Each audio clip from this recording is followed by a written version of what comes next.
खबरों में आगे बढ़ते हैं। छत्तीसगढ़ में विधानसभा चुनाव की तारीखों का ऐलान हो गया है। तारीखों का ऐलान के बाद बीजेपी छत्तीसगढ़ के संगठन और चुनाव प्रभारी ओम माथुर ने क्या कुछ कहा, आप सुनिए।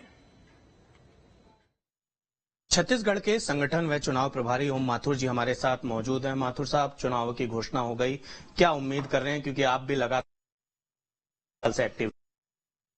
भारतीय जनता पार्टी सबसे पहले तो चुनाव आयोग ने जो तारीख घोषित की उसका स्वागत करती है और हम पूरी तरह से तैयार हैं। पिछले 2-3 वर्षों से हम लगातार चुनावी तैयारी में लगे हैं और आने वाले चुनाव में हम पूर्ण बहुमत नहीं, ऐतिहासिक बहुमत से सरकार बनाने जा रहे हैं। छत्तीसगढ़ में इस बार कोई चेहरा नहीं है, इसको कांग्रेस एक मुद्दा बना रही है। कांग्रेस लगातार कह रही है कि बीजेपी के पास कोई चेहरा नहीं है और हमारी जो सरकार है उसने बेहतर काम किया, हम सत्ता में वापसी। लगता है कांग्रेस को अपनी पार्टी की चिंता करनी चाहिए, अपने चेहरे की चिंता करनी चाहिए। उनके यहाँ भी कई तरह के चेहरे बढ़ गए हैं। टीएस बाबा अलग चेहरा है, कोई कहता है ट्राइब चेहरा होना चाहिए, कोई कहता है ओबीसी चेहरा होना चाहिए।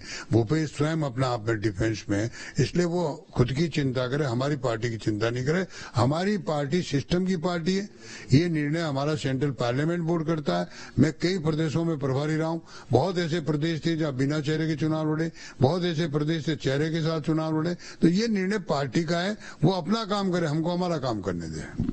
दूसरी तरफ प्रियंका गांधी ने एक बड़ा वादा किया है कि अगर उनकी सरकार बनती है छत्तीसगढ़ में तो जातीय जनगणना कराई जाएगी। आपको लगता है कि ये कहीं ना कहीं इम्पैक्ट करेगा चुनाव को? ये वो 65 साल तक उन्होंने राज किया है, उनको क्यों नहीं ध्यान आया कि जातीय गणना होनी चाहिए? इतने दिन कहाँ गए थे वो? सिर्फ चुनावी जीतने के लिए, क्योंकि जनता and block Bharatiya Janata party NDA के साथ खड़ी हो गई, आदरणीय मोदी जी की गरीब कल्याण योजनाओं के साथ खड़ी हो गई है, इसलिए वो उनको नए नए इस तरह के विषय ढूंढ रहे हैं, लेकिन इसका कोई जनता में इम्पैक्ट नहीं होने वाला है। छत्तीसगढ़ में आपने 21 उम्मीदवारों की घोषणा कर दी है, लेकिन वहां भी कई जगह विरोध का सुर पार्टी में नजर आ रहा है और बाकी उम्मीदवारों की लिस्ट पर सीसी के मुझे नहीं लगता कि 21 उम्मीदवारों में आता है, और स्वाभाविक है जब पहली बार टिकट वितरण होता है, मांगने वाले 10 लोग होते हैं, निश्चित रूप से 1-2 दिन होती है चर्चा, लेकिन मैं सभी जगह जाकर आया हूं और हमारे उम्मीदवार लगातार घूम रहे हैं। आप आश्चर्य करोगे कि पहले मैं आपको कहूंगा कि जो हमने 21 उम्मीदवार किए उनकी दिनचर्या का थोड़ा रिव्यू ले आप, कि हमने कितना होमवर्क और कितना उनका डिटेल डे टू डे जानकारी मेरे पास आती कि आज किस जगह गए, कहाँ गए, कितने से मिले, किन लोगों से मिले।